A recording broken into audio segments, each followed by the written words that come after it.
The Lakers have signed LeBron James. Before we start worrying about what the move means for James and what Los Angeles needs to do next, other than rejoice over the Lance Stephenson signing, of course, just consider a few bits of recent history. 2013, the Lakers enter free agency confident they will keep center Dwight Howard, who had a mostly miserable first in LA after being traded from Orlando. Howard shocks the Lakers by going to Houston, though. The Lakers' big signings instead of Jordan Farmer, Nick Young, Chris Kaman, and Wesley Johnson. 2014, with cap space on hand and a wealth of star players on the board, the Lakers hunker down to chase James, with Mitch Kupchak meeting with agent Rich Paul in Cleveland. James returns to the Cavs. The Lakers also meet with Knicks star Carmelo Anthony, who returns to New York. The Lakers come close to landing Raptors point guard Kyle Lowry, but Lowry decides to return to Toronto. The Lakers lose Pau Gasol to the Bulls, and wind up re-signing Jordan Hill and Nick Young. 2015, the Lakers suffer a major embarrassment when news of their meeting with LaMarcus Aldridge goes public, as insiders say star Kobe Bryant showed up in sweatpants and the Lakers did not offer much of a direct basketball-scented pitch to Aldridge, who was turned off and ultimately signed with San Antonio. The Lakers were also interested in Greg Monroe, who signed instead with the Bucks.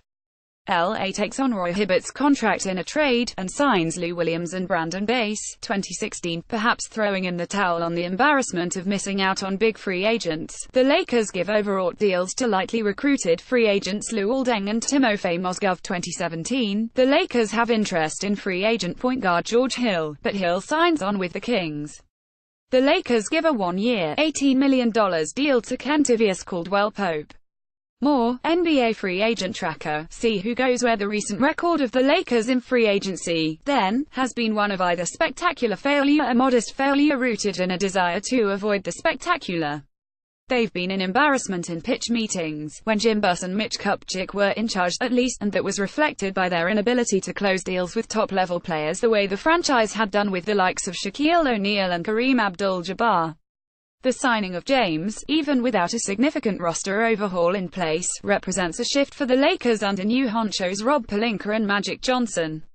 The Lakers have had a dreadful time getting big-name players into LA, and in many cases, Howard, Anthony, Monroe, they were fortunate to miss out on guys who did not deliver up to the level of their contracts. But the arrival of James, despite Paul George staying in Oklahoma City and outside suitors making offers for Spurs star Kawhi Leonard, marks the return of the Lakers as a free agent haven, a status they'd lost completely in the past decade. Just look at whom they wanted and whom they signed in the last 5 years, after all. James represents the first star-level player the Lakers actually signed in free agency since getting O'Neal in 1996. There are indications as of Sunday night that Leonard has not backed off the notion that he wants to be traded to the Lakers, despite some confidence from the Sixers that the team could re-sign him. If Leonard is dead set on joining James, then this summer will be among the greatest in Lakers history. Historically. That's saying a lot, but crammed into recent history, when the Lakers were such a free agent non-factor, it's saying a ton.